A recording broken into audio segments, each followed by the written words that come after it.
5 common mistakes astrologers will tell you when they're advising you about abundance and your Jupiter placement. I'm Sook Boy, you're awesome. Let's talk about it. Jupiter always brings good luck.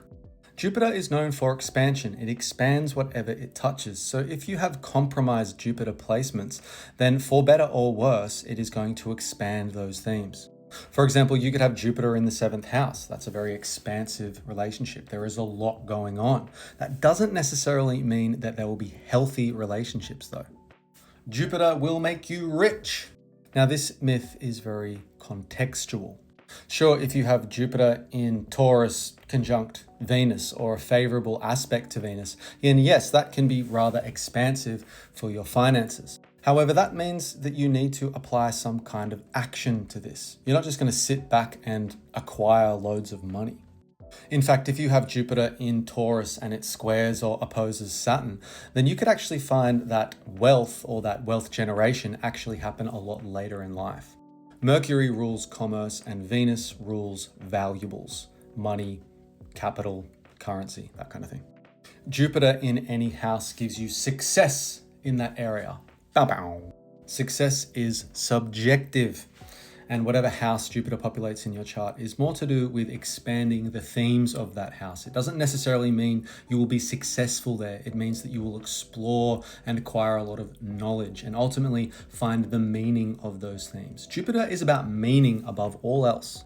Jupiter in the 10th house could indicate that you have a very public career and a strong public reputation. However, that career is going to have ups and downs depending on what transits occur in that 10th house. Now, Jupiter expands anything it touches. So if you have a bad episode in your life when it comes to public reputation or career, then Jupiter is going to expand the negative. It actually indicates that there could be really big wins and really big losses, a fall from grace even in the career. It all depends on the situation. Jupiter makes you lazy because everything comes so easily. Sometimes Jupiter can make you really overconfident, as well as making you really complacent. With wisdom comes experience, and lucky is being prepared for an opportunity. Jupiter in the 9th house of Sagittarius can make you a fantastic teacher potentially, but you might not have any direction until you gather the accumulated knowledge, the accumulated experience to actually be able to teach something. So you're not going to be lazy or complacent. Once you actually absorb that knowledge, you will be able to teach it rather effectively. For discipline, you want to look at your Saturn placement. For raw determination, you want to look at Pluto and Mars. A bad Jupiter placement means you will never be lucky. A difficult Jupiter placement is fine. It just means you might need to apply some more patience, some wisdom, and some effort. A Jupiter square Saturn or opposite Saturn could just mean long-term success comes with episodes of severe patience and resilience. Whenever we're working with Saturn, you need to persist. You need to see things through. Finally, I want to leave you with this. Sometimes in astrology, those favorable Jupiter aspects like trines and sextiles don't actually work in your favor.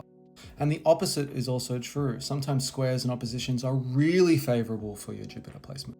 Jupiter represents your philosophy to life. So you are trying to find meaning and truth using your Jupiter placement. Sometimes it can be very overconfident, indulgent, extravagant, but it can also exaggerate and inflate a situation rather easily, especially with those easy aspects like trines, for example. Squares and oppositions actually bring Jupiter into line, actually regulate it in some way so it stays humble. There's a reason why Jupiter rules Sagittarius. Sagittarius forms trines with Leo, ruled by the Sun, and Mars, ruled by Aries. Think about the Sun like the regal king, and Jupiter is the visionary advisor, and Mars is the general that actually enforces the laws. Jupiter represents justice, by the way.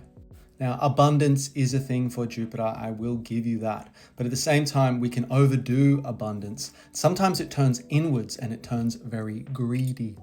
Jupiter will ask you to look beyond the immediate facts. It's asking you or giving you the ability to find the ultimate meaning of something. It's very visionary. It has a broad, expansive imagination. Every time that you form a meaning or a purpose behind any particular event, that is the principle of Jupiter and aspects of your 9th house. Whatever planet that Jupiter is engaging with in a natal chart or transits for that matter, it's bringing the philosophy, bringing the belief system behind it, the narrative. It also represents publishing. So when you publish something, you are exploring or broadcasting the meaning of something. Jupiter looks beyond the facts. We look at Mercury for the facts, by the way. Hope that helps. Okay, bye.